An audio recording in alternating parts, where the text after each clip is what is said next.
I'm here. Better late than sorry.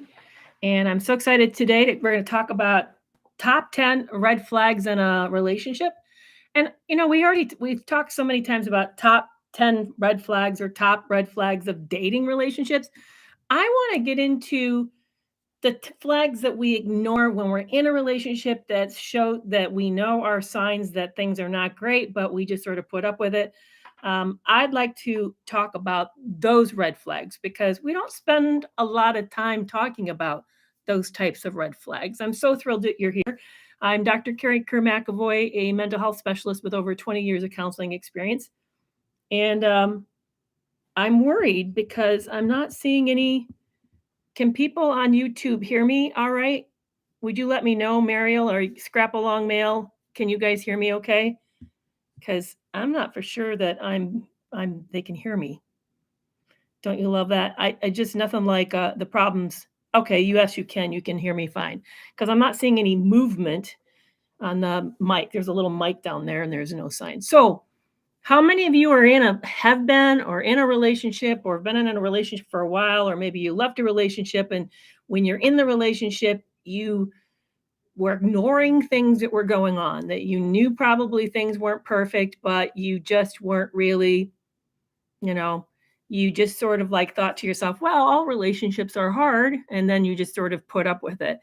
Let's talk about why we don't recognize the fact that we're in a toxic relationship. Why, when we get into these things, we just sort of like move into survival mode and we make do until we slowly are wore out. I end up finding that that over time you just find yourself more and more exhausted. You feel less interest in your partner. Maybe you start to feel disgust for them. You're certainly not sexually interested in them. You just find that you start to live with roommates. But then I think a lot of us who've been in a relationship for a long time, and I was married 31 years with my longest marriage before he passed away. I think that we've been sold this idea that relationships are just hard work and that it's never easy and that this is what's to be expected. And we don't realize the degree that we're drifting, that maybe things are not really good. Maybe we're putting up with things that are actually hurtful to us, that maybe we've moved into survival mode.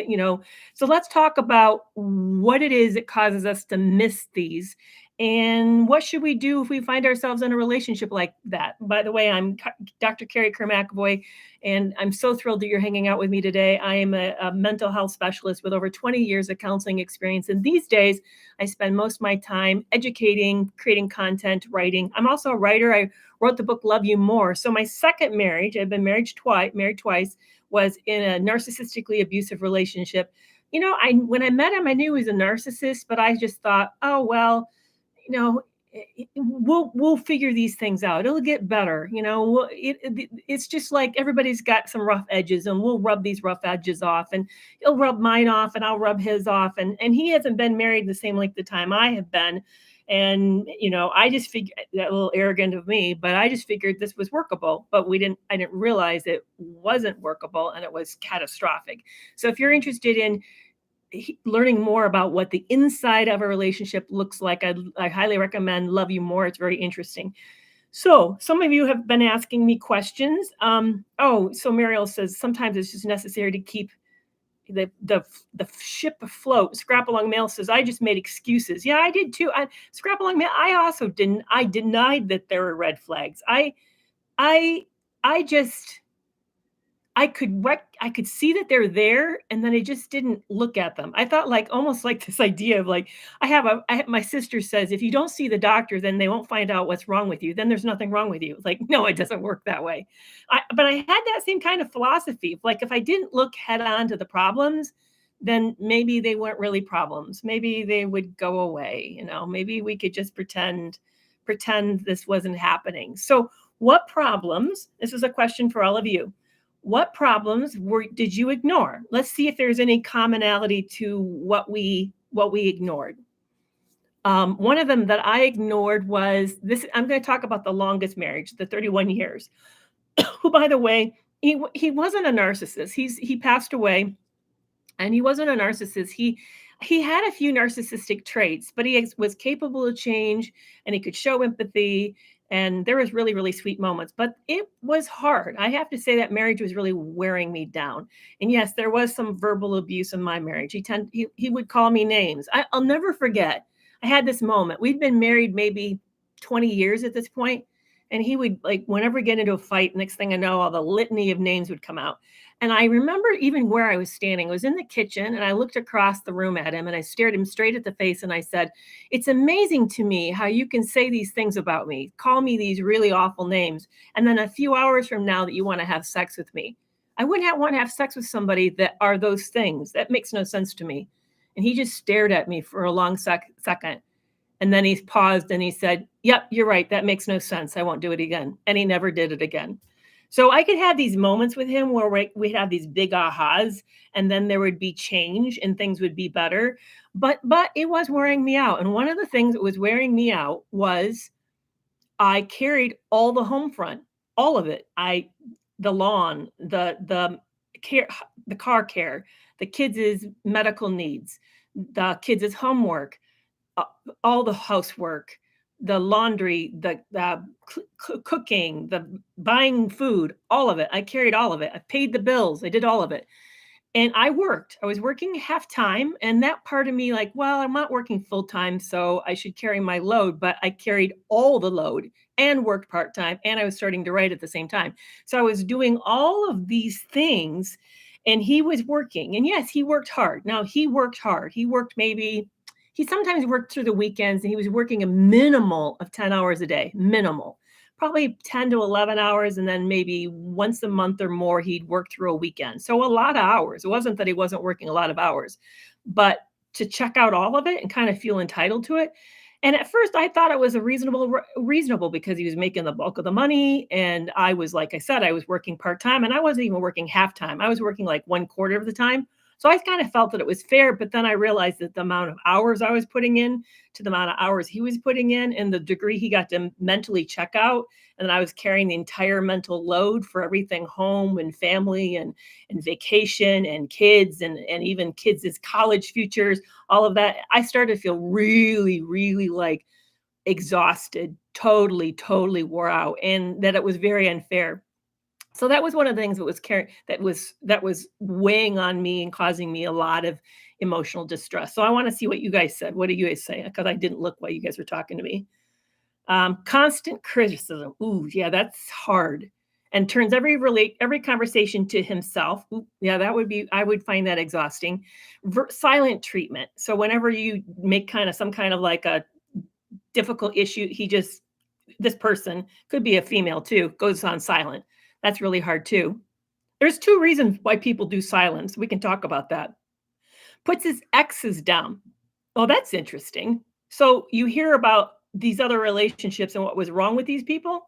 Huh. I find that intriguing, Meg. It's interesting. Gypsy Danger says, why do some people get into a relationship thinking you can fix somebody else to your liking? Is that healthy? That's a good question. Now, you have to remember, some of us have been around for a while, Gypsy Danger. I think a lot of us, our philosophy of what we think is okay and okay to do today was different than what it was okay to do back then. I got married in 1984. So, I mean, that's quite a while ago. Yeah, I mean, you think about it, that's almost 40 years ago. The expectations of what we're doing today is not the same we were doing in the 80s and the 70s. I think a lot of women were thinking, well, men are men and they've not been socialized and they'll learn what it was like to be in a relationship. I think nowadays we think, they don't come in prepared, they don't come in grown up, we're not interested. So I do think that there's a big difference in just expectations. So Chinny says, I was the main moneymaker, and as a result, I paid every expense on the front. I know I set myself up for that because he lured me into thinking he was to feel sorry for him, that he was a narcissist who had been belittled women. Interesting. Yeah, it is interesting how sometimes we start these relationships thinking this is just a temporary thing. We'll do it for now, and we don't know that we're setting precedents down that becomes permanent for the relationships. Yeah, Elsa says, I got laid off from my work and I was the one that made more work and now I'm home. So it is a easy Lisa, when you get into the situation and think, okay, that's how I felt too. I was struggling with working full time. I wanted to work less hours. So I thought, hey, it was a good trade-off. If I'm home more, I should pick up more of the home front, not realizing that I was being handed this whole package, and not only handed, but like mentally handed it, like all of it, even the load of it would be. This is how bad it was. We would go for vacations, and we didn't just take a vacation like, oh, let's go to some place that's easy to hang out. We would go camping on an island that had no grocery store, so that meant I had to grocery shop, have everything we'd need for the week, make it because we couldn't get more groceries, and make sure we had everything that we possibly would need, anything possibly we'd need, because we're not going to have access to it once we're on this island. And I would pack everything, pack the car, pack the kids, pack the stuff, pack the groceries, drive to work, pick him up at work, and then we'd head for the vacation. Can you sign me up for that kind of vacation? I wanna take that kind of vacation where I just showed up, you know? I remembered after doing it a time or 2, I said to him, "I'm not doing this again. I'm not doing this again. If you can't slow down enough from work to help me with this, then we just won't go because I'm dying. I can't do this." Yeah, so Lisa says, "Yeah, I'm doing nothing." Claudine says, "Do they know each other?" Now, my husband's deceased. He's no longer on the earth. And I also know that as he was dying, as he's ill, he said, "I'm sorry, I'm sorry, I'm sorry," so many times. He kind of had a different view of himself and realized that it was unfair and it was wrong, and he felt really, really grieved. So that's the sad part, is that, that he had regret, but it was kind of too late to make a difference. So Mariel says, "Don't beat yourself up. You had hope and you tried and you're pushing against the wind."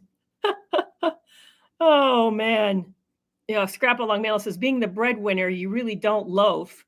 Yeah, I think the thing is, I think a lot of people these days in relationships, and I think there are different expectations. Let's kind of look at expectations through the generations. And I have sort of the luxury of being born mid 19th century, 20th century, to have known my grandparents and had big conversations with them, who were born at the turn of the century, of the 20th century. And then I've given birth to children who were born at the other 20th, at the turn of the 21st century. So I've kind of had the luxury to see this whole span being in the center of the 20th century. And that is, so in the early 20th century, you got married for very different reasons. One, we were an agricultural country for the most part. So we were holding down farms. Couples were trying to just survive, trying to have enough wood for the winter, have enough food stocked up to save to make it through the winter. Just trying to. In fact, there were periods of time where they didn't even name their children for their first year because there were so many children that died that they didn't want to get overly attached. How awful that is. As a psychologist, they're like, "Ugh, that makes me cringe." But it's a very different era. Those were very different. So the expectations in a relationship wasn't so much about, oh, I want a friend. I'm looking for someone who's going to have these long, in the middle of the night conversations. It was more of, can this person hold up their end, and were they a person of their word, and were they going to put in the effort needed to help this family survive? Were they going to be a good provider, a good partner? That was really what people were looking for in the first of the 20th centuries. I would say that, my parents' era, when they got married in the 60s and 70s, I would say that era was more that we started to change a little bit. We still were coming out of several world wars. The draft was going on in the 60s, so a lot of men weren't home. And so there's just, again, that was not quite the same expectation. Women at that point were just beginning to be able to have a bank account. Birth control pills made the arrival during that period of time. Women were sort of like having more options, being able to work, for occupations. So there's just advancement of opportunities for people. So I think the expectations started to change in that period of time. And then you get into now the period of time that we're in here, and that is, we really look to get into a relationship with somebody, to have a friendship, for romance and friendship. But the question is does both partners get into it for the same reason? And I do think, and I don't think we don't have enough distance yet, but I think the internet and the ability for us to connect globally with each other almost anonymously has introduced new stressors, new changes. Like we can have really intimate relationships with people that we actually don't ever meet. And then that's now created new tension. Like, is that considered cheating? Yes, I actually think that it is. But I do think that's kind of introduced new issues, new problems. What is privacy? What's used to be there was no such thing as a cell phone. I remember when cell phones came out. The first ones were so bulky and expensive, only physicians who were on call had them. Well, now everybody's carrying them on the phone, and now privacy is an issue. You don't go through each other's phone. But all these rules, these are new rules. These aren't rules that we used to have before. Back in the day when I was a kid, my phone was on a neighborhood. I had to pick up the phone. I could listen to my neighbor's conversation. I had to be really sneaky about that because they could hear the click. But that's how lack of privacy there was, is that you didn't even have a phone call that was to yourself, let alone being able to carry a phone in your purse, or carry a phone on you and have these private interactions with people that you've never met. So there's a lot has changed. And I think it's really interesting that our expectations have changed, and what we see is sort of what we want out of a relationship has changed. So we are talking, for those who joined us, we're talking about red flags in relationships. And we oftentimes talks about red flags with dating relationships, but we don't talk about red flags in relationships. Like, what are the red flags you've been ignoring? So here I have created a list. I advertised some places that I had the top 10 red flags. Now, I'd love to know if you guys agree with me or disagree with me on these top 10 flags, and we can talk about them, but I want to list them and then we can see if you want to work on that or not. Um, I said excessive defensiveness. If you see somebody who can't bring up a topic and they need to debate you about it or to defend themselves, or there's some kind of like tension that rises, that's a problem. Two, jumping up when you find yourself jumping up and looking busy when you hear someone arrive home. Like you can't be sitting down reading a book or watching TV or on the internet or on the computer. You need to suddenly look like you're doing something or making dinner or something. That's a problem. When you feel like you have to have their permissions for even small decisions, like you can't make independent decisions, you're not able to sort of decide where the money is going or what you're going to do with your time in the evening, when you suddenly feel like everything has to be now. I agree there's partnerships, and my first husband and I had a policy where if we spent over X amount of money, it changed depending on our discretionary funds. So when we were super poor, it was anything over 100 we needed to talk to each other about. As we started to make a little bit better money, that number changed. So I'm not talking about working together as a team and having common goals and having common saving plans or even common like leisure plans, but I'm talking about the fact that you're not even able to meet up with friends for a cup of coffee. You have to run things past this person or past her or him. That's a problem. Um, Feeling like you're unable to say what you have on your to say what's on your mind, for you to be able to say, I've been thinking about this, or this is bothering me, or I wasn't really for sure what you meant about that. But if you feel like you can't bring these topics up, like there's minefields, that's really a concern, because we should be able to feel safe to be ourselves and feel safe to say things. And so if you're finding that you just don't feel that safety, that's an area of concern. Number 5 is testing the waters to see what mood they're in. This was my dad. My dad would come in my dad was a farmer and he worked a lot of hours, and he would come in from outdoors, and we would literally have to test the waters. Is he irritable? Is he cross? Is he going to scream at us? Is he going to be in a great mood? We had to sort of like wait, hold our breath and wait. But if you're feeling like you're walking on eggshells with this person and that the whole tension of the house is running around their moods, that's problematic.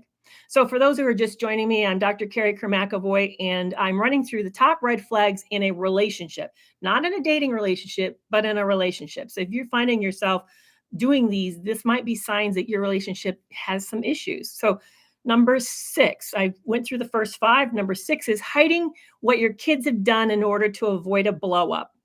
How many of you ever done that? You hide what your kids have done so that you deal with it, and you like maybe you got a report from the teacher that they did something bad at school, and your partner can't hear that. So you run an interference and you take care of the issue, and then you don't talk about it with this partner just because it's just easier if you don't. That's number 6. Number 7, curating the truth to keep tensions down? How many of you done that one where you know something is what it is, but you know they can't hear it straight on, so you sort of tell a watered down version or a prettied up version of it because you just know that it's just easier. It's just better if you don't get into all the details because you're going to be like interrogated, or there's going to be all this attack to you, or you're going to feel look like the idiot, or there's no trust for you, so you just feel like you can't talk about it. So you curate the truth. Number 8 is you feel like you have to shrink yourself, that you can't be who you want to be. It can't be, you can't say what you want to say. Maybe there's certain things you don't dare have in the house, or maybe there's certain purchases you don't buy. You just feel like you can't take up space. You just have to constantly be careful and not be too maybe emotional, maybe not get too angry, maybe whatever. You just feel like you have to shrink yourself. Number 9 is you hold back details to when you're talking to your friends because you know that if you told them what was really going on, they wouldn't understand and then they would be very concerned about you. So you curate the truth for your friends. Oh man, did I do that with that second marriage? Oh, it was so much that I wasn't saying because I knew they would look at me and like, why are you still there? I just didn't talk about it. I gave the version that seemed to work the best in order to maintain the relationship, but also kind of maintain my peacefulness. And number 10 is you regret the relationship. Oof, this one was a hard one. I kind of I struggled writing it down. And I'm going to tell you, I'm going to let you guys in on a secret that I know I'm not the only one to think about it, but I was at marriages sometimes that I kind of half wished the police would show up at the door and give me bad news. Did, isn't that awful? I had that fantasy, when this person would be running late from coming home, I'm thinking, well, maybe they had an accident and maybe the police are going to come and tell me about the accident and I would feel a little hopeful. Yeah, you know that you're not doing well when you're hoping that outside interventions are going to somehow get you out of this because it's so bad that you end up feeling like, oh, you know, yeah. So how many of you have ever regretted the relationship, but you just feel like, I just you can't say it out loud. I mean, like I just told you, that's not something who admits that, right? I know. I bet none of you have ever admitted that out loud. But I bet you I am not the only one who's ever had that thought. Not had that, the only one that ever had that thought. Hey, for those of you who are on these various platforms where likes and shares really help, I'd appreciate if you would like this and share this. It'd be great. I know we get into these big discussions and I love to educate and we just get to talking. And then I don't encourage you to do the things that really help these platforms. So I would appreciate that you do that so much. So I know that I'm not alone. I know that I'm not alone. I'm seeing the comments come through and you guys are like waving your hands at me and like, yeah, that's tough. So, yeah, somebody just said, and I'm a widow as well. It is easier being the widow. This is a really awful truth. I can't believe I'm saying this to you guys. When we got the news, we got it together that he had terminal cancer. I wasn't that unhappy. Now, I ended up grieving a whole lot and I still miss him very, very much. But I have to say, I wouldn't want to be in a marriage to him unless he was profoundly different today. I would not go back to that. So I was relieved that I was going to be getting out of this really wore out, I was exhausted, wore out relationship. But we shouldn't be there. This is the problem. The problem is, as Ginger made earlier, why are these issues? Why are we not doing something? I do think that was a really good point. And the point was, okay, a lot of us have this mindset of we've made a commitment, we've built a life, we've have things that we share together. It's extremely difficult. This person's they're putting down pretty firm boundaries and limits that they're not going to change. They're telling us that the problem is us, but that doesn't mean that we're limited in our what we can do about it. I know that it feels that way, but it doesn't mean that it actually is true. You're not as limited as you think that you are. And I know a lot of you contact me and tell me your financial situation. You tell me maybe it's even scary. Maybe you're in a dangerous situation. And by the way, I have a survey if you're interested in it. It's often a link in the show notes or in the bio. It says, is your partner toxic and dangerous, or capable of change? So if you're interested in finding out if you're in a relationship with someone who's more narcissistic, more sociopathic, maybe they're a narcissistic sociopath, or maybe there's somebody who actually is capable of change. It's a free survey and it's in the links, and I'd love to have you take it. I'd love to have you find out what you learn about yourself by taking that. But yeah, it is tough. We're not as limited as we so I want to push back because I had some arrogance. The reason I never thought about more, like, yeah, I took him to therapy, but I didn't keep us in therapy. I let it go whenever the problems kind of got easy enough. I'm talking again about the first marriage. The second marriage, we were in treatment the whole time. It just, and it never helped. I mean, the guy was, for those who know, who read the book Love You More, know my second marriage was a scam. The whole thing was a scam. But the first marriage, I didn't keep us to therapy. I didn't insist on that. And then when we'd hit these bumps, rough spots, I give up. I gave up really quick. I didn't fight harder, fight more. And then I didn't entertain the possibility that I didn't have to be in the relationship. I mean, I grew up very religious and was living a pretty conservatively religious lifestyle at that time, and I didn't allow myself that opportunity, and I know that that's true for a lot of us. And the other thing is that I just ended up feeling like, well, everybody has a heart, so maybe I'm making a big deal about a nothing. Maybe you are too. Maybe you're end up thinking this is normal. But I want to let you know that it's not normal. It's not normal. Oh, Scrapple on Mail, thank you for taking that. Be kind of curious. I have a new survey is going to come out in the next week or two. For By the way, it's called Am I the Narcissist? And it's for those of you now, if you think you're narcissistic, you could certainly take it and it would tell you how narcissistic you are. But if you're hearing that you're a narcissist, your partner is saying that the problem's because of you, when you know your partner is difficult or maybe even toxic, then this one's going to let you know that it isn't you. It will help you to say, no, it's not me. They're just saying it's me as a way to get me off. And I want to make a companion survey where if you end up having a score like below the threshold, you're not narcissistic, that you can then take a second and find out if your partner is. So I want to be able to do that. D asked me a great question. Can two narcissists be married? Absolutely yes. Absolutely yes. I've seen it. Yes. Now, will that relationship work for very long? Absolutely not. Absolutely not. I Now let's pause. I have seen workable two narcissists stay together, but that's because it's mutually benefiting them. Mutually, okay, so let's for example take, I know this is a made up show, but there's an example of it we have on TV. And so HBO series called Succession. Shiv and Tom's relationships are two narcissists.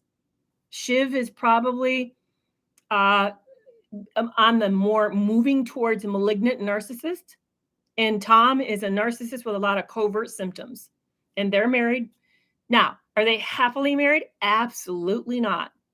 And you see that they show that really well. They show that they're on again, off again, on again, off again. They're cheating, or they hate each other. Then they're back together. I mean, but yeah, it's miserable. So, but yes, they do that. And personality disorders marry each other too. My parents were example of that. So I've seen that as well. And it's not a common matchup for narcissists. By the way, is borderline personality disorder with a narcissist. That's a common matchup. Now, how common? No, it's probably about 25% or less, maybe, but it does happen. Absolutely. Most often, what happens is that narcissists match up with highly empathic, overly caring, overly generous people because that's a great match. Because the person who's highly generous, overly caring, the caretaker, is going to assume responsibility for what's going wrong and really stick with it because they believe in commitment, whereas a narcissist doesn't believe in commitment and they're there for what they can get out of it. So that's often what's happened. And that actually supported. Sandra Brown's research out of Purdue in 2014 found that 2/3 were not pathologically ill. 2/3 of the victims were actually high functioning individuals. But 1/3 of them either had a traumatic past or scored positively for signs of for psychological difficulties themselves. So yeah, it's actually been documented, been found. It was a very large study, 600 couples. So that's not a small sample size. That's extremely robust study so we can trust the results. It's good results. Um, do narcissists like to be with people who have money? Narcissists likes to be with people who have supply, who have assets. Could be influence, could be beauty. Maybe it's the connections you have. Hey, Cindy girl to Texas, so good to see you. Could be a lot of things, but certainly money is one of them. What's why my second one chose me. I was widowed. I came into a life insurance plan. I made the error of telling him that. Yes, I know that was super, super, super, super stupid of me. But the whole thing for him was money. He was in the relationship for money. So definitely, that's definitely possible. Sometimes people, here's another thing. I want to really kind of blow your mind. Sometimes people who are in a toxic relationship knowingly do that in order to get the benefits of being with somebody that they want to be with. Maybe they find that narcissistic person attractive. Maybe they like to be on the arm of this person. Maybe this person has access to things that they don't have. And so then they kind of go in with this not perfectly eyes open wide. I don't think that's possible, but I do think they go in with a little more eyes open wide than the average victim does. Now they still are victimized. You think about the very powerful people that we would say is narcissistic, and you think about their partners. Do you think their partners really were that unaware that this person was an easy person? But I think that they liked the person's power. I think they liked that person's lifestyle. I think they liked that person's money, and they sort of did it. They did it sort of as a mutually beneficial way. But yeah, so narcissists definitely get into relationships because of something you have. It's something that you bring to the relationship. Maybe it is a fantasy. Maybe it is that you seem to be all that, and they're going to find out you're ordinary. But it's something. It's something. So Holly Madison's a good example of going into a relationship with her eyes open wide. That's interesting. I don't know much about her to know what she was stepping in to do that, but I've certainly seen it. We all see it. And an interesting thing is we don't always think highly of those people, but in a way, I want to say, I think though that's not a bad strategy. I mean, if you're going to go into a relationship, it's not going to be easy. You better get something good out of it. That's for sure. Oh, she stepped into a cult. Oof. See, I don't know the story. Yeah. So truly, you've saved a soul. Keep it up. Oh, I'm glad to hear that. What about a narcissist being a money flaunter but doesn't spend? Yeah, it's funny how they were protective of theirs. They're very protective of theirs. Yeah, Hugh Hefner. I was thinking of Hugh Hefner. I think the women that got into a relationship with him knew this guy was not monogamous, knew that he was probably not very emotionally available, certainly not going to have a lot of intimacy with them. I have a feeling that the minute that the whatever the hotness was between them was over, that he'd moved on already. But they got a lifestyle, and they kind of knew that they would have this lifestyle with them. Yeah. That's interesting. So someone says he actually told me how much money he had in the bank. Ooh, that's interesting. Yeah. So sometimes we do that with a little more informed, but that doesn't mean the relationship's easy, and it doesn't mean the relationship is. I personally wouldn't find the relationship worth it. Yeah. Yeah. I'm kind of reading all your comments across the board. Yeah, they often don't admit what they're doing, and then we dump shame on that. How many of us say, "Oh, you go there, you getting into that relationship knowing that you're going to get X, Y, Z." Yeah, yeah, yeah. I mean, we see it opportunistic, and we get really pissy about it. But we also get really pissy about victims too. We end up saying, "Well, why didn't you see the red flags? That was really dumb of you. And the first time this person did X, Y, Z, why did you not get out? What was wrong with you?" Or, "Hey, I wouldn't have stuck around and put up with the crap you put up with." And I'm thinking, really, really, you're that good, really, and you're not that scared, and this person's going to hurt you, and they're going to hurt you, and able to do that, really? Nah, I don't think you really actually know what you're talking about. That's what I think.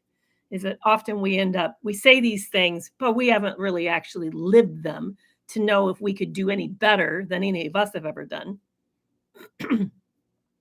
There is so much judgment, and that's even interesting. Why do you think there's so much judgment? Let's swing into that conversation for a few minutes. Why do we have to weigh in on everybody's lives? Seriously. Why? It's not your life. You're not going to bed with that person. You're not having to cook for that person. You're not going to have to deal with the arguments with that person. Why do we care? I don't really know why we care.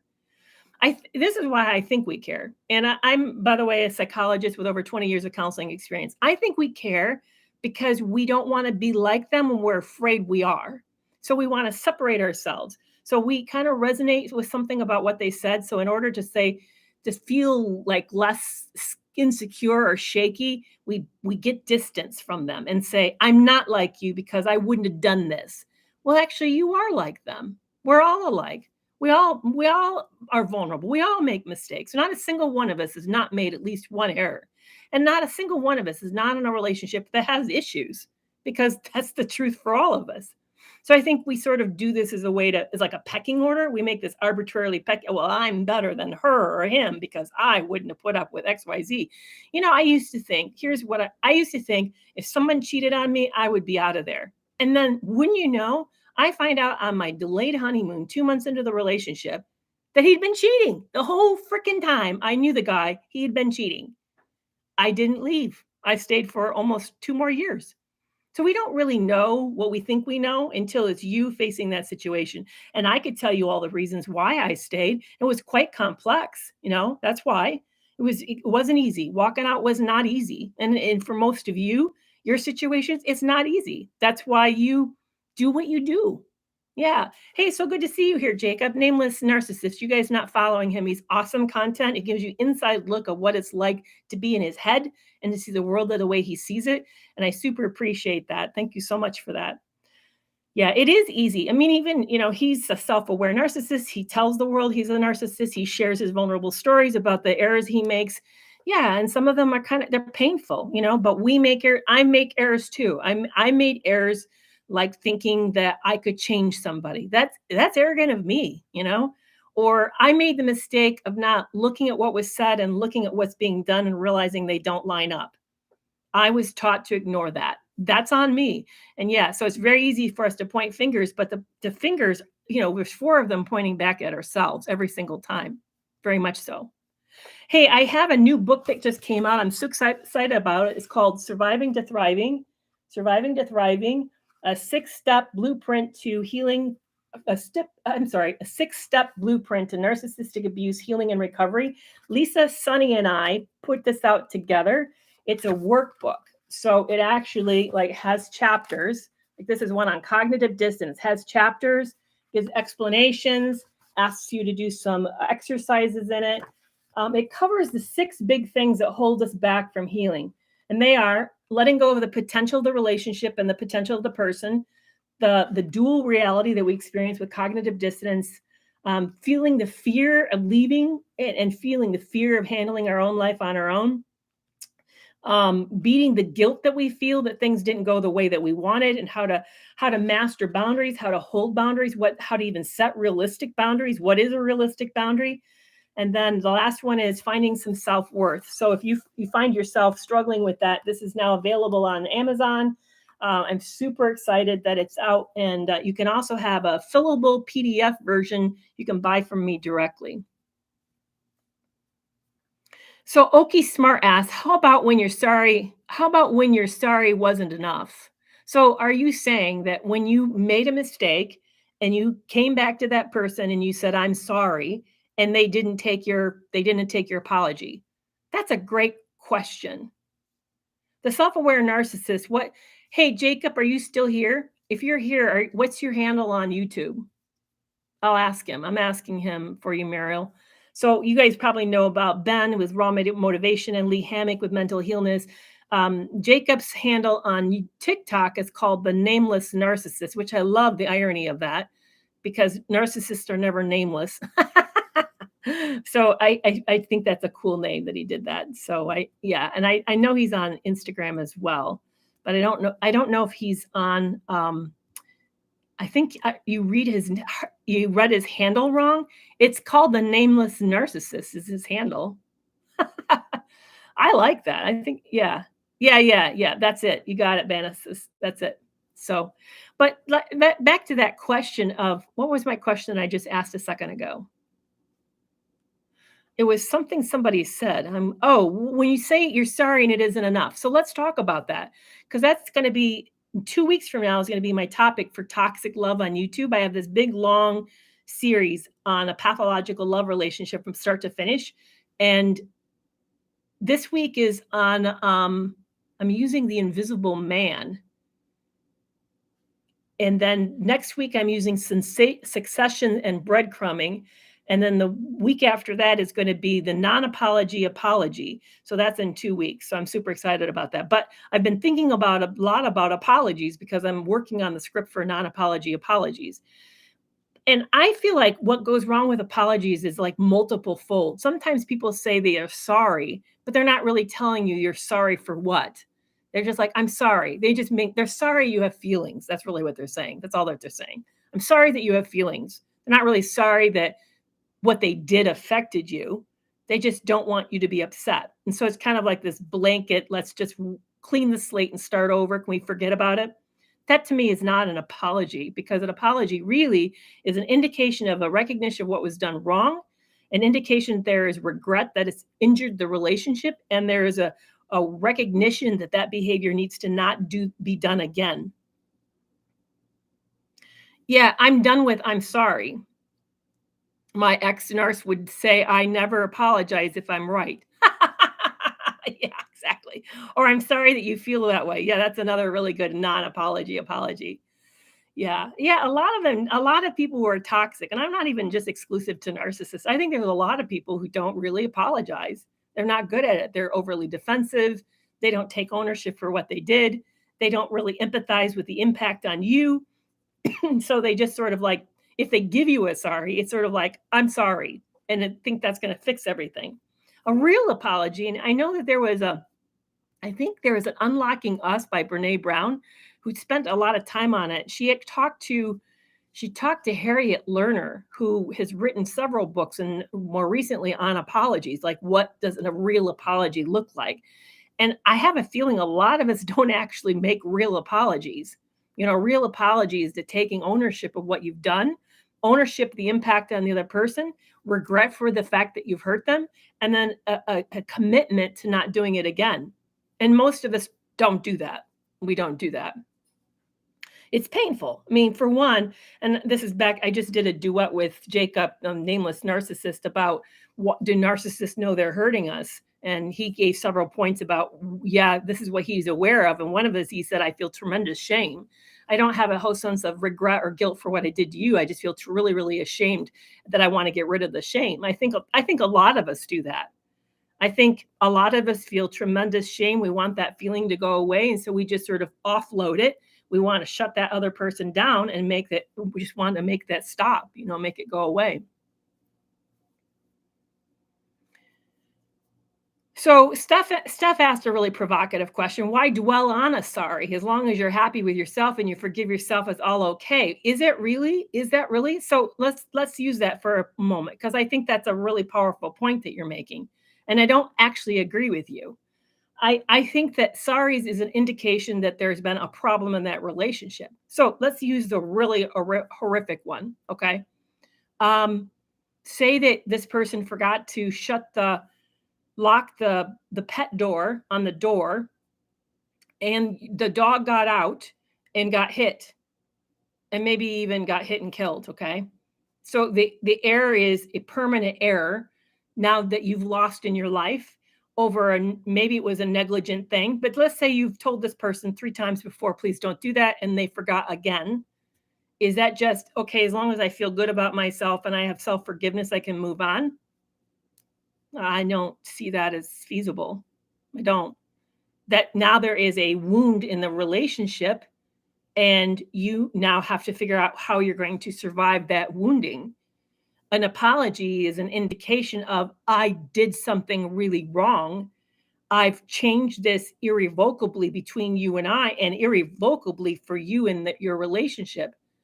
Then this is the consequence that I now carry with this, and that I'm have feelings about it, and I want you to know that I'm sorry. And maybe that means we acknowledge the relationship's over, and that you can't move on with me because this shows us such a severe breach. That may be something that we have to live with, but it is an acknowledgement that something really catastrophic happened, and that the person takes ownership for that, and that there is an effort to at least acknowledge the damage, if not even acknowledge that person's pain.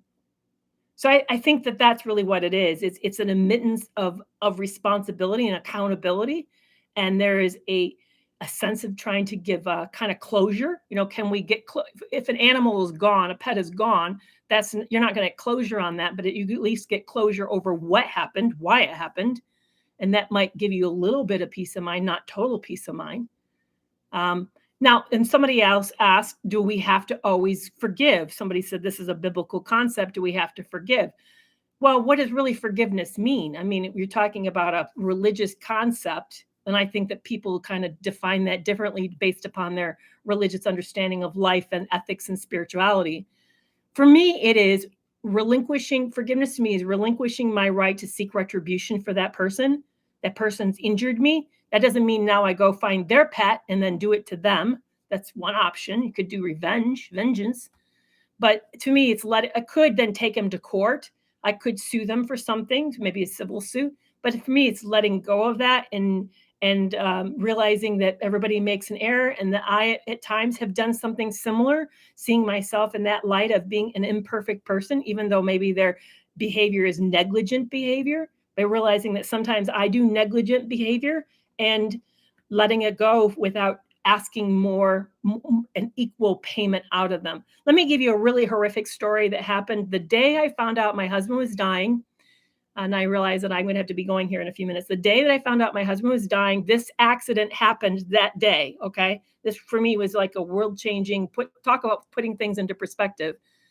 That morning of when the doctor came in and told my late husband and I that he had duodenal cancer that was terminal, that morning, a 15-year-old missed the bus and it was dark. This was winter. This was Christmas in Michigan Christmas time in Michigan. That meant that kids got up. Thank you so much for that gift. That meant kids get up in the middle of the dark. They have to get on the bus. Light, it doesn't usually in Michigan get light about 7:30, 7:45, somewhere in that. So this was early in the morning. The parents were not married. They were estranged. Now, were they divorced? I don't know, but they weren't living together. Dad got the call. The kid missed the bus. Dad picked the kid up to take him to school, but saw the bus. He saw the bus and thought, oh, I'll just drop him off at the next bus stop. And that way I don't have to run all the way to school and miss work. It'll be simpler. So he drops the kid off and the kid crosses in front of the bus to get into the bus. And the driver didn't see the kid and struck him and threw him 40 feet. Okay, problems everywhere. Dad shouldn't have chased a bus down. Kids shouldn't have missed the bus. The bus driver, I wish, should have seen the kid. I'm feeling teary even telling you this. How do you recover from that? How do you recover? Yeah, it would be great if that father came back and said to his estranged wife, I'm sorry. I'm sorry. I shouldn't have been impatient. I shouldn't have been worried about work. I should have cared more about what was going on. But you see, you can't take those things back. Once they happen, there are no takebacks. And sometimes, I think sorry is a step in the right direction. And I do think that sometimes we need to find a lot of forgiveness for a lot of people, for a lot of things that we do wrong. But we all make those kinds of mistakes. We all do. And most of the time, it's not catastrophic with those types of results. It's not. They take my late husband's cancer. It was duodenal cancer. For years, he didn't take care of his health. For years, he had symptoms something was going wrong, and it manifested its cancer. Was it that his fault? I don't know. I don't know. Could have been. Could have been. Could have been a preventable. Maybe. Maybe. But you know what? We can't take those things back. But what we can do is we can find peace in that. We can make peace with ourselves. We can make peace with each other. And we can certainly find ways to protect ourselves from people who don't take responsibility. And I think people who just say, I'm sorry, just to get you over it because they don't really want to deal with your feelings. I think those are individuals I really don't want in my life. They're really not individuals that I find safe.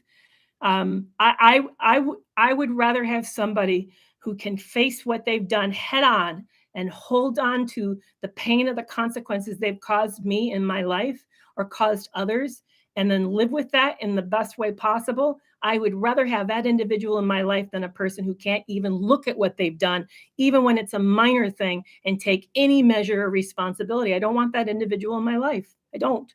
I don't.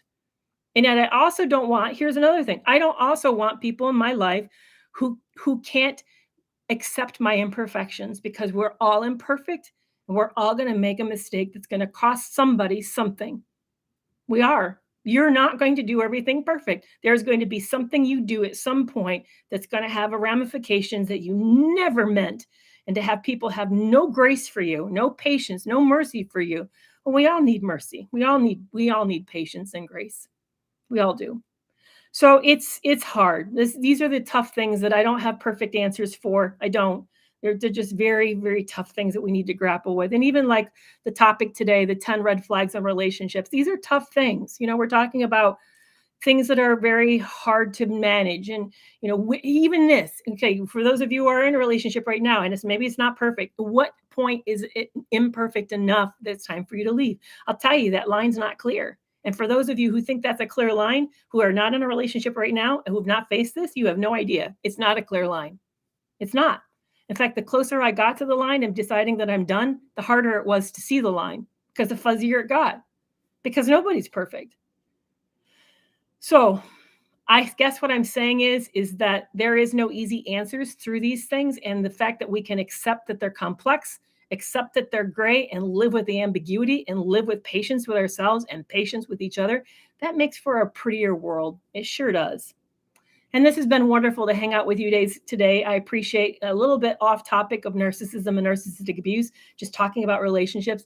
I'm going to need to get going today. I'm heading over to my membership club, the Toxic Free Relationship Club. So if you like greater support, if you're in a relationship, you're really struggling to have a hard time, and you'd like to feel loved, cared about, have people know who you are, know what's going on, have weekly office hours that are group, we get to see each other and talk, please consider joining my Toxic Free Relationship Club. It costs less than a coaching call a month. It's not cheap, but it's less than a coaching call a month. And now everything is one tiered.